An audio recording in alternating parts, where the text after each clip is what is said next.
Hello and welcome to the Beyond Biotech podcast number 40, and this week's podcast is sponsored by PHTA Limited. The Precision Health Technologies Accelerator is the University of Birmingham's flagship life sciences research facility, a place where entrepreneurs, startups and scale-ups collaborate with clinical academic specialists, creating unique opportunities to develop and commercialize cutting-edge therapies and technologies. Our advanced lab and incubation facilities are opening in autumn 2023, and we want to work with innovators and small enterprises to bring their innovations from bench to bedside. Visit phta.co.uk and inquire about lab space today.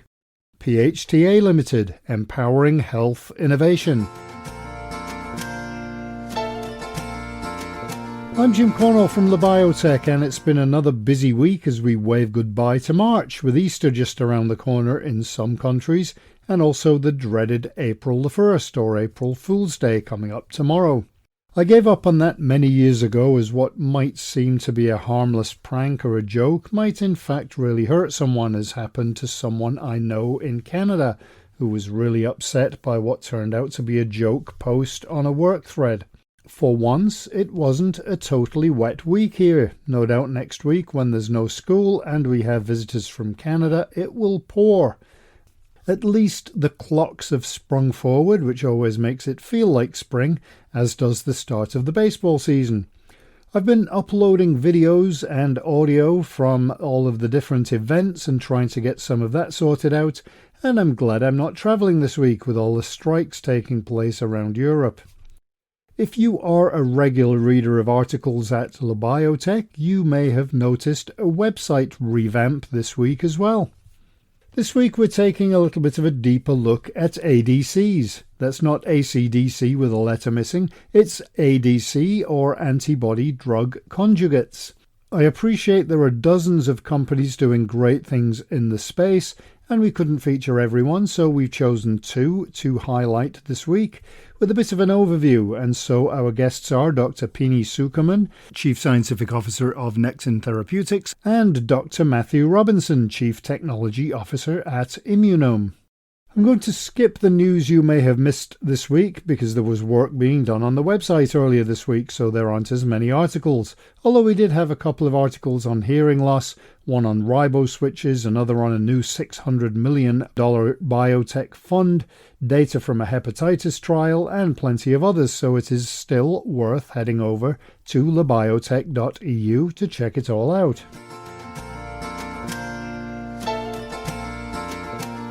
So first up this week, we have a conversation with Dr Pini Tsukerman, Chief Scientific Officer of Nectin Therapeutics. Nectin Therapeutics is a clinical trial biotechnology company developing new immuno-oncology therapies to address resistance towards existing cancer treatments.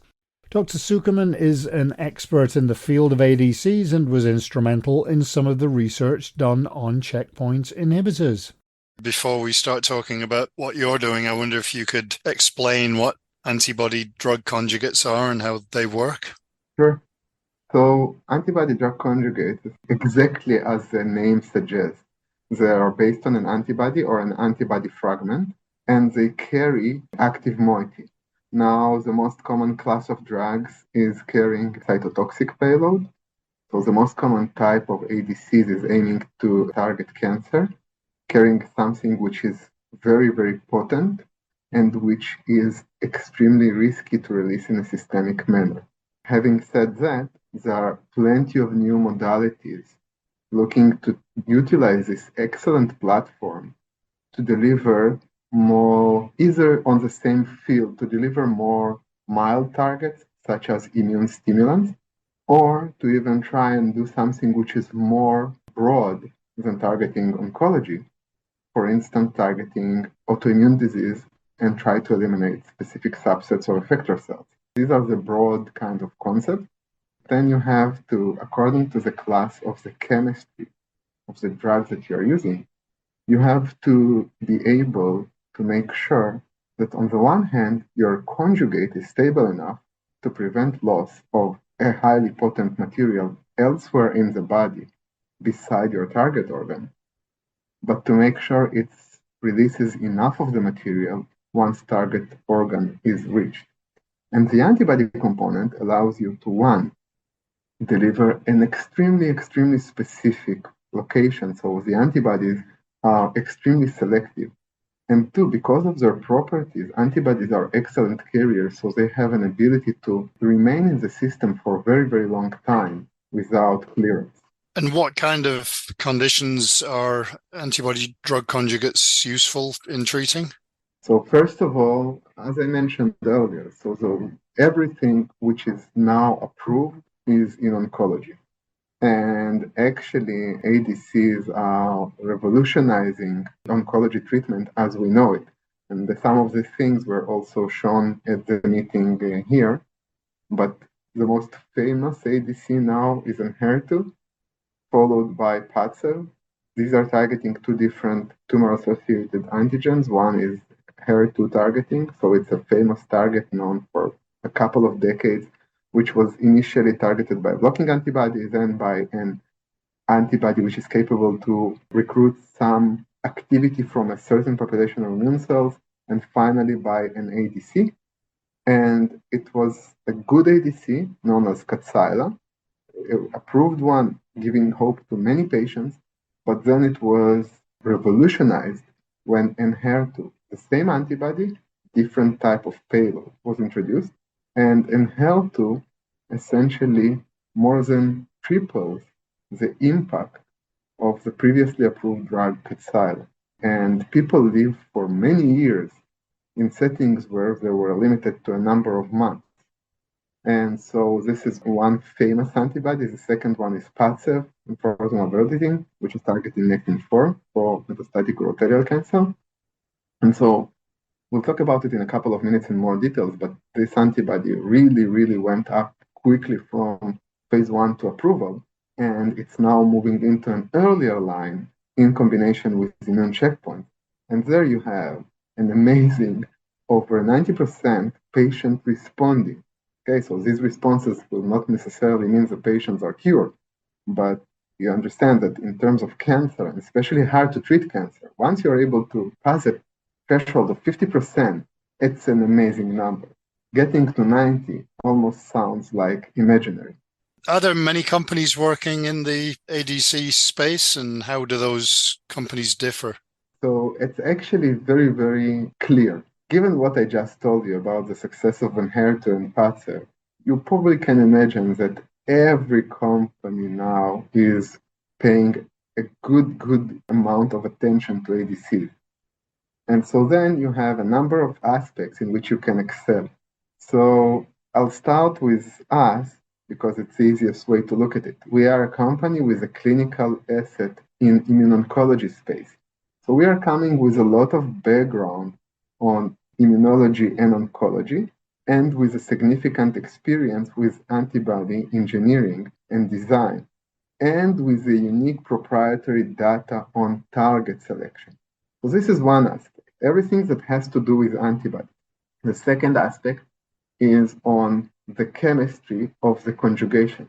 So as I told you, having these antibodies conjugated to extremely potent payloads, it's non-trivial because once the payload is released in circulation, instead of being delivered to the tumor, you once miss on the activity of your ADC because you didn't get to the tumor.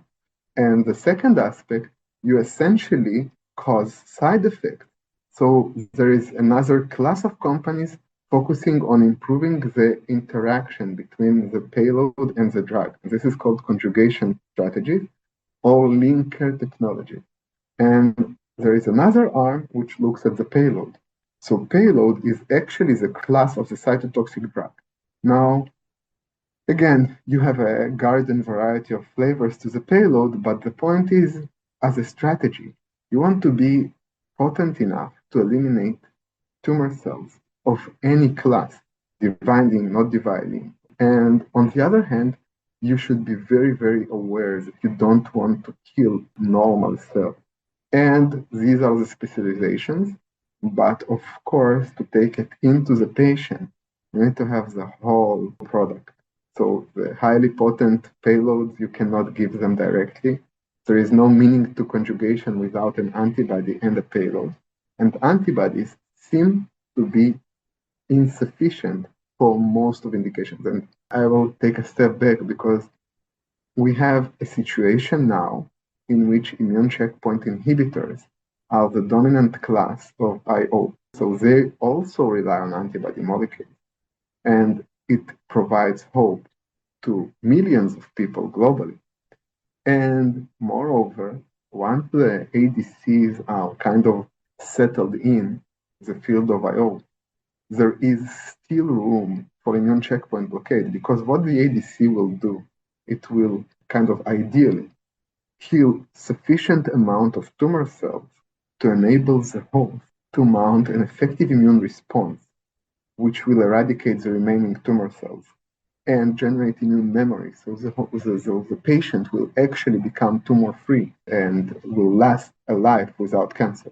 Obviously, you can't be exact. You mentioned companies entering into the field because it's kind of attractive right now. How many ADCs are currently approved and how many companies are doing trials on them, or are they all at the planning stage? We are looking at 13 approved drugs. There are now 250 clinical trials initiating in 2022. We have, from the beginning of the year, roughly 40 trials initiated. Most of these trials are essentially looking for a component of either a monotherapy of an experimental ADC to gain approval, or a combination therapy between an ADC, an immune checkpoint inhibitor, or an ADC-ADC combo. So I wasn't exaggerating telling you it's a boiling field, like everyone wants to be part of it now. And again, like with what was previously seen for IO, the idea is to bring actual therapeutic possibility for patients, but you need to know a lot before you go in, and a lot of these trials will not deliver, unfortunately, because brute force approach, just going and throwing everything you got into the field, it's not necessarily the best approach. And we saw it after the previous wave of IO approvals. We saw the kind of decline in novel agents. So the approved IO, PD-1 inhibitors, PD-L1 inhibitors, they gained more and more ground because these drugs work so well. But finding the next generation of immuno-oncology is a huge challenge. This is actually something we believe we've been able to achieve here at Nectin Therapeutics. And this is why we founded the company. We kind of complement this niche. And I believe similar thing will happen with ADCs.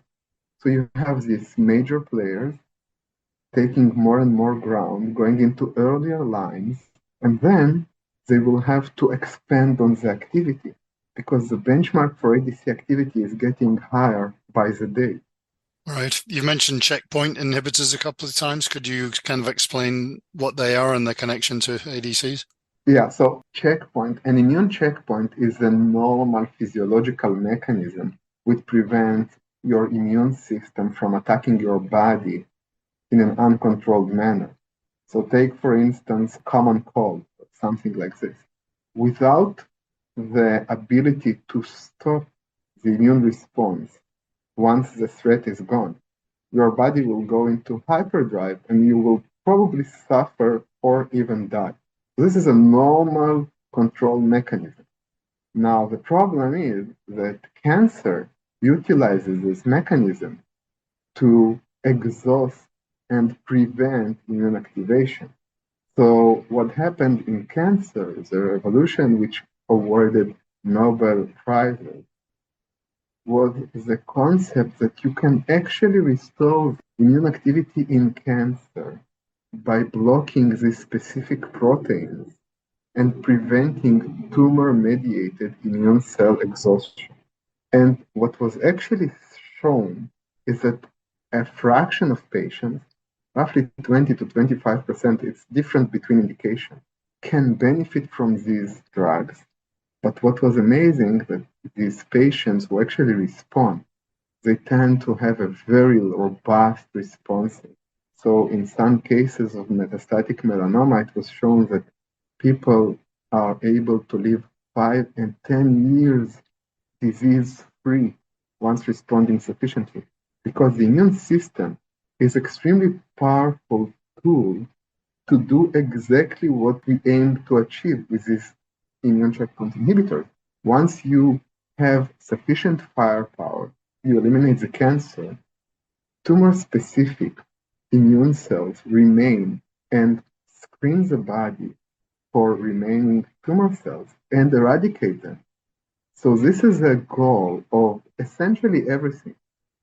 You are able to kill a bunch of tumor cells because tumor cells are so heterogeneous. You will always have some hiding. But once immune cells are taught how to eliminate those, you will get a biological system capable of replicating and enhancing activity until all the tumor cells are gone. Then, to put in context of your previous question, so there is always a standard of care. We move from chemotherapy to IO to ADCs. But the beauty about it is you can always combine. So a lot of these drugs are coming in combination. Chemo can be combined with immune checkpoint inhibitors. Radiotherapy can be combined with immune checkpoint inhibitors. ADCs can be combined with immune checkpoint inhibitors. And ADCs are actually trying to utilize the concept of chemo or radiotherapy in a more sparing manner. So you take the most cytotoxic agent or the most radioactive moiety, you conjugate it to an antibody, and instead of spread it all over the body of the patient, it goes to the tumor preferentially and stays there. And then the tumor is exposed to significantly higher doses while the patient is spared. I just want to clarify, these are kind of high-level, desirable results. It's never as easy or as straightforward as the theory suggests. Sure. Yeah. And everybody responds differently, and there's so many different factors involved. Absolutely. You mentioned combinations of approaches. Is that, in your opinion, the future of cancer treatment? Yes. It's a very short answer. Yes. This is how I'm talking, first of all, from our own kind of vision of Nectin Therapeutics. So, and then connecting it to the broader therapeutic field. Once you're able to eliminate, let's say, the bulk of the tumor, you have occasions of an individual tumor cell escaping, either due to a mutation of the target antigen. So if the target, okay, for the ADC is gone from the surface of the tumor cell, you won't impact it, right? So this is one way. The other way is because at the end of the day, ADC delivers a cytotoxic agent. But tumor cells are known to have multiple mutations preventing the activity of these agents. So you're essentially looking at selection process. So you can kill 99.9% of the tumor cells. The remaining 0.1% is still plenty. And then at this point, if you are able, before getting to the immune system, killing these many tumor cells in such a rapid manner enables you to generate plenty of neoepitopes, tumor-specific epitopes, which can potentially trigger immune responses. And if you achieve this, you'll be probably able to find the hiding cells. But the point is, these cells, these hiding tumor cells, survive by being able to avoid all the other components. And here, the turn of immune checkpoint inhibition comes. So once you block immune checkpoints, you are able to scout and destroy the remaining tumor cells. So in my opinion, combination are the future. It's not even a question. The question is how to optimize combination strategy, because I don't yet know to tell you if it's better to combine two ADCs looking at different targets in different cytotoxic mechanisms, or an ADC with immune checkpoint inhibition. And then the question is about sequence of events. So if you look at it very, very simplistically, you first want to kill the tumor cell mass and then reinvigorate immune responses. But how do you achieve it? What is the kinetics of each event? So it's really, really, really not trivial. I think that a couple of years from now, once the combination strategy settles, we'll know better what's the optimal way. And as far as your own company's concerned, could you tell me about your company and your pipeline and what you're doing? Sure, so I'm happy to tell you about that. We are a clinical stage asset with our primary focus, as I earlier mentioned, was immuno-oncology. So we develop first-in-class and best-in-class assets to reinvigorate immune cells. And we've shown tremendous preclinical promise, and we are now in the clinical settings. Hopefully, we'll be able to show some clinical relevance soon enough. Now, since we are in origin discovery, research and discovery company, we were working on many aspects of the immune activation in the context of anti-tumor activity. And eventually, we landed on ADCs. We selected all types of activities, and we understood that combining our expertise in immunology, oncology, makes the most sense to utilize with ADCs, and we pushed forward a number of first-in-class ADCs as well as a best-in-class asset. So the best-in-class asset is targeting Nectin-4. I mentioned the approved therapy Padcev earlier. So Padcev is an amazing drug with amazing clinical performance. But what we were able to show preclinically is that we are able to reach significantly better preclinical results. So if you look at this translationally, we'll be able to potentially help more patients with less acute side effects. This is the strategy there. And all of our assets are focusing on the pathway of nectin and nectin-like protein, which is a fairly diverse family of proteins, looking at roughly 20 of those. And these proteins, they have a normal role in biology, but also a role in oncology. And because they are on the same biological pathway, we identified multiple parallel, non-redundant mechanisms which allow our pipeline to have an internal synergy for both IO and ADCs. And yeah, so we come here to kind of learn from the approved drugs, what can be improved for us, and also to showcase some of the things we've been able to generate over the past 2.5 years. The World ADC event that you're at right now, could you tell me a little bit about the relevance of that? It's a great conference. Many relevant players are here. So there are more than 550 delegates, representatives from all the companies who have an approved ADC. So it's a great opportunity to learn. Again, everyone shares as much as they can, but it's amazing. You can also learn from what didn't work well, because if a company have an approved product which works for a population, it's a very good, for a certain population, it's a very good opportunity to understand which other populations cannot benefit from this drug. And then you understand the unmet need. So for me as a drug developer, this is very important. Is it just companies that are there as well, or are there universities, researchers? Yeah, I saw over 500 participants. I saw a number of academics here. For my narrow interest, I go predominantly to the translational sessions, but there are definitely academic interest as well, because again, innovation at the end should come from these universities. And I guess the final question on the future, obviously you can't predict everything, but what do you think's next for ADCs in terms of trials, approvals? What lies ahead? So actually, it was discussed in the session in the AM today. So we are in consensus. No one is arguing that the next wave of approval is going to be ADCs with immune checkpoint inhibitors. So for Merck and Seagen, now Pfizer, they have a PDUFA in a couple of months for the first-line combination of PD-1 and Keytruda and Padcev, because the results are amazing. You're looking at a small cohort of patients, almost all of them are responding. You don't get it without a combo. So you don't get it. It doesn't matter if you use the most potent ADC. So I think that the first wave of approval, actual approval, will come from ADC IO, immune checkpoint. Then we'll see some ADC combos, because ADCs are looking at different targets, combining ADC, looking at different targets, and in different pathways of cell division or immune evasion. It actually makes plenty of scientific sense. And if we at Nectin do it, I believe other companies are also aware of this. And then this will be the next wave.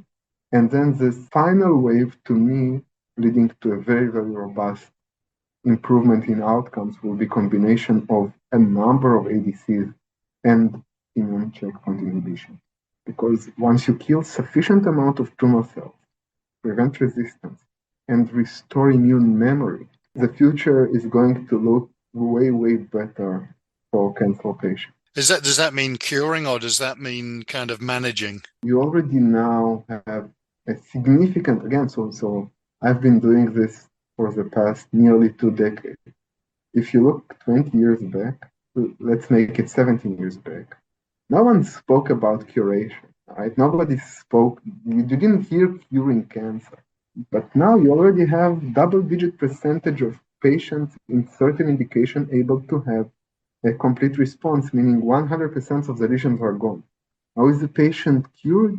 We don't know yet. You don't use the word cure unless you follow up for 5 or 10 years.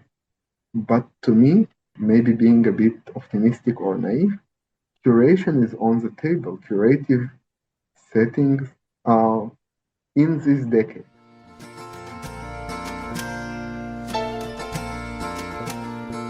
Now we head to Pennsylvania to talk to Dr. Matthew Robinson, Chief Technology Officer of Immunome. Dr. Robinson is also vastly experienced in the field, with more than 20 years of work in antibody engineering and therapeutic development. If I could first get a bit of an overview of your company and what you do, that would be great. Certainly. So, just by way of introduction, my name is Matt Robinson. I'm the Chief Technology Officer at Immunome. Immunome is a biotech company based in the Philadelphia area, and we are focused on leveraging the human immune response, and in particular, human memory B-cell response, to identify novel targets for antibody-based therapies. What do you have in the pipeline, and what are you working on at the moment? A little bit more background. Immunome's approach at using the human memory B-cell response is really enables us to take an unbiased approach to target identification. So, we believe the human immune response is better at identifying, novel targets for these types of therapies than scientists are necessarily at going to the literature and identifying those targets. So we have used our platform to identify a series of novel targets. The most advanced of those in the oncology space is an antibody against IL-38. IL-38 is a novel cytokine that we believe acts as a checkpoint on the innate immune system. Its function had been known in the literature related to autoimmune disease and inflammatory diseases, but we identified it as being potentially interesting as a target for oncology based on our platform, and have subsequently done a lot of work demonstrating its potential utility, and the literature has sort of also begun coming out as well, demonstrating its role in cancer. So we're developing an antibody against that blocks IL-38 function, and we believe will help to reawaken the immune response against cancers, particularly cancers of squamous origin. It seems as those tumors have co-opted this natural anti-inflammatory response that the body has to sort of suppress the body's ability to reject tumors using their immune system. We believe our antibody is going to be able to reawaken that. And we're actively getting ready to file the IND for that program in the coming months. As far as antibody drug conjugates are concerned, do you think that using them alone is going to be the way forward, or do you think that it's going to be in conjunction with other therapies? I think that's really going to be on a case-by-case basis. It depends on what the target is and the mechanism by which the ADC is working. To speak to how we at Immunome think about ADCs, so obviously there's been, I'll call it a resurgence in the ADC space over the last few years. with the approval of a number of different antibody drug conjugates for both solid tumors and hematologic malignancies. But that's really been resurgence, as we'll call it, has been based upon the last couple of decades worth of work, really focused on optimizing the chemistry of the toxins and the chemistries that's used to link those toxins to the antibody itself. So that linker toxin chemistry. At Immunome, we think our platform and our ability to really see how patients' immune responses are reacting against their cancers is providing us with a unique set of targets that we may be able to leverage for novel ADCs. So we're really focused on the target side of the ADC. If you look at the recent World ADC meeting, I think there was a presentation talking about the fact that there's something like 90 antibody drug conjugates that were or are currently being developed against HER2. Right? That's not the space that we're interested in playing in. We're interested in understanding what new targets can we go after, and ones that we're identifying through using the human immune response to guide us. How broad is the ADC space? I think there's lots of opportunities. As you may recently know, we started impaneling an advisory board at Immunome to help us think about how we can leverage the types of targets that we're identifying for ADC development. We talk to those individuals. They point out the fact that there are certain cancers that no one is developing ADCs against that may be very ripe for that type of modality. There are other cancers to which people have tried but failed. Colorectal cancer being one of those, right, where just hasn't responded well to ADC type therapies. There's the possibility that if we're identifying the right kinds of targets, we could go after those types of cancers as well. Has the field changed much in the last few years? I think the biggest changes have really been around the linker chemistry and the toxic payloads. That's my impression of the field. It's really been the optimization of those types of chemistries, also the ability to do site-directed conjugation to the antibodies themselves, right? Really put together a well-defined, well-behaved molecule that you can then go and test in the clinic. What was World ADC London like? It was a very good event. Really enjoyed it.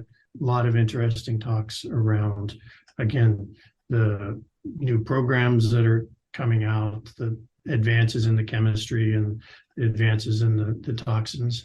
Our perspective, I gave a talk on our platform and how our platform is able to identify these novel targets. And in particular, we focused on a class of targets that we're calling ectopically expressed. So there are these proteins that normally, if you go to the literature and read about their function, they're thought to be intracellular.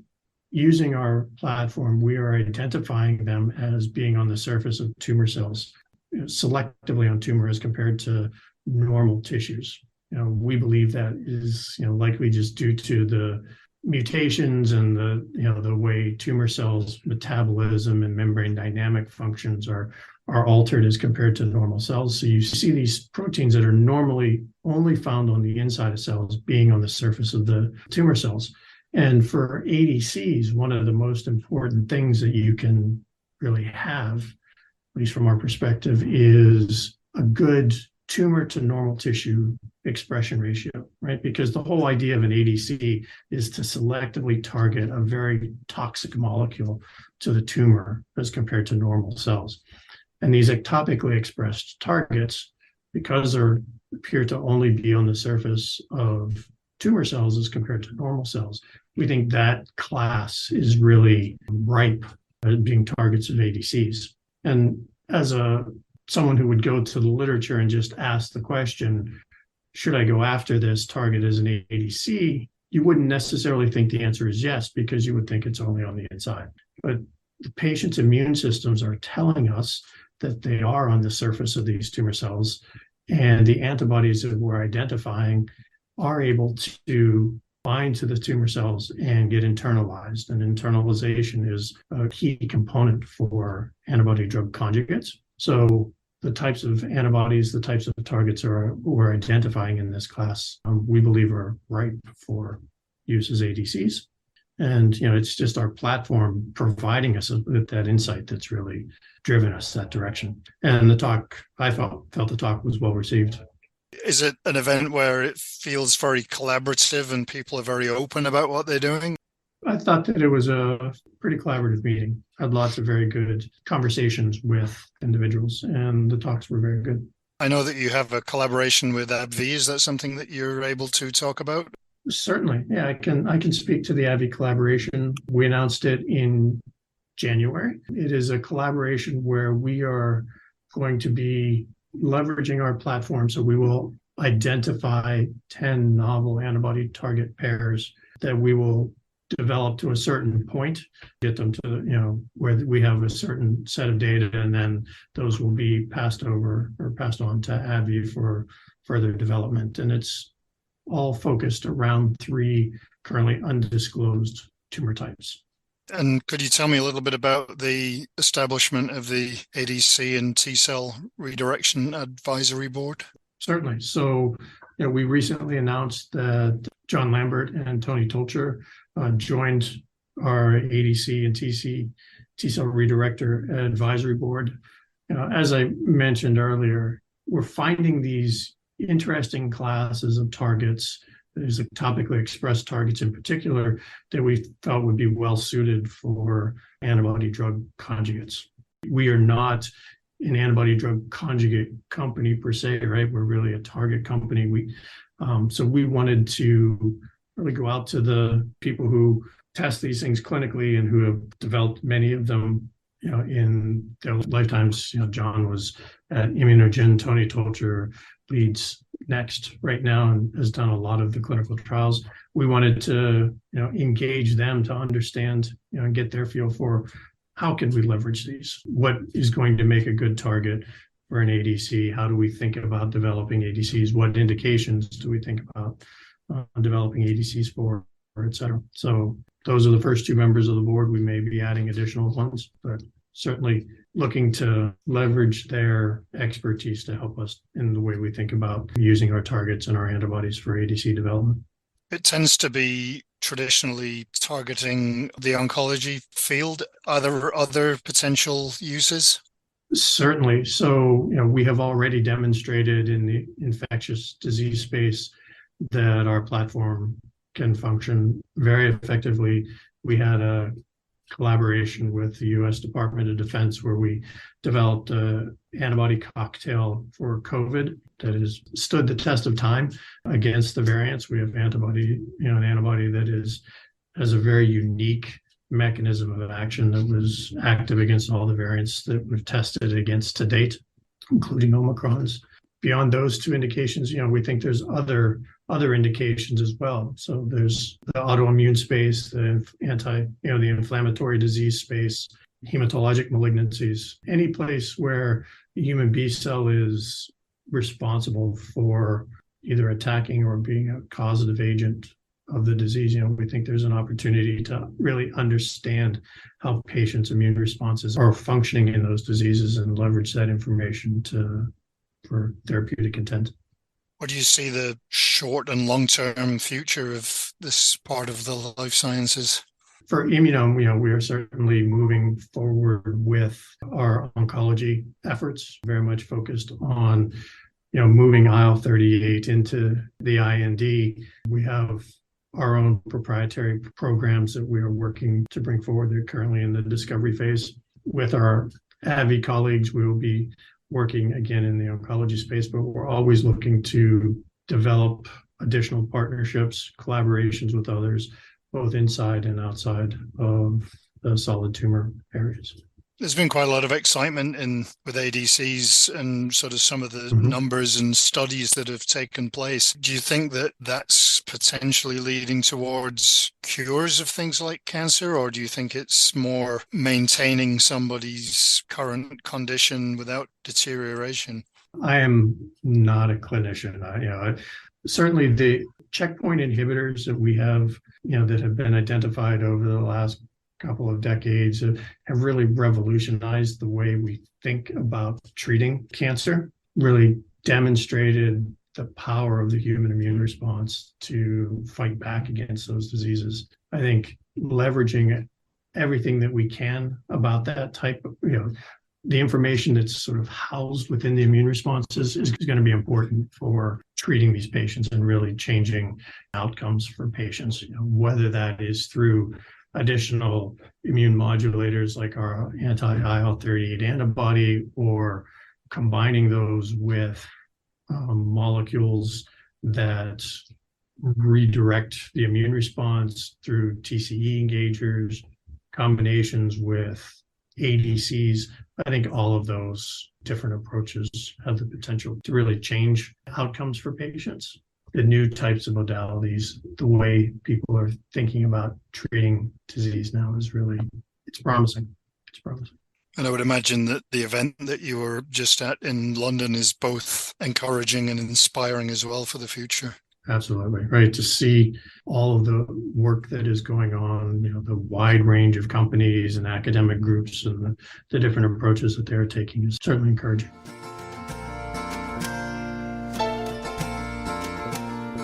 And that's it for another podcast.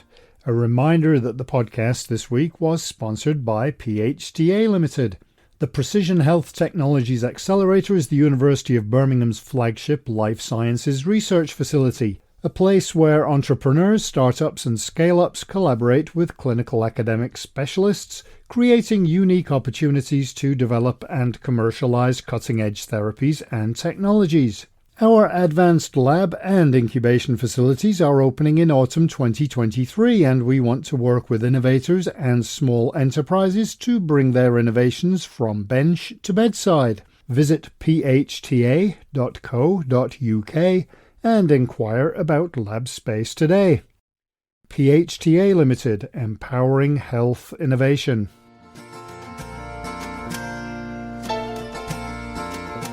It's a short week next week.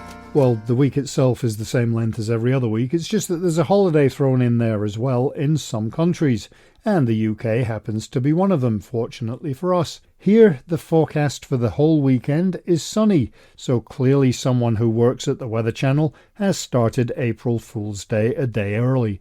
So anyway, thanks a lot for joining us, and I hope that wherever in the world you are, you have a great week ahead. Take care, and you'll join us again next time for another Beyond Biotech.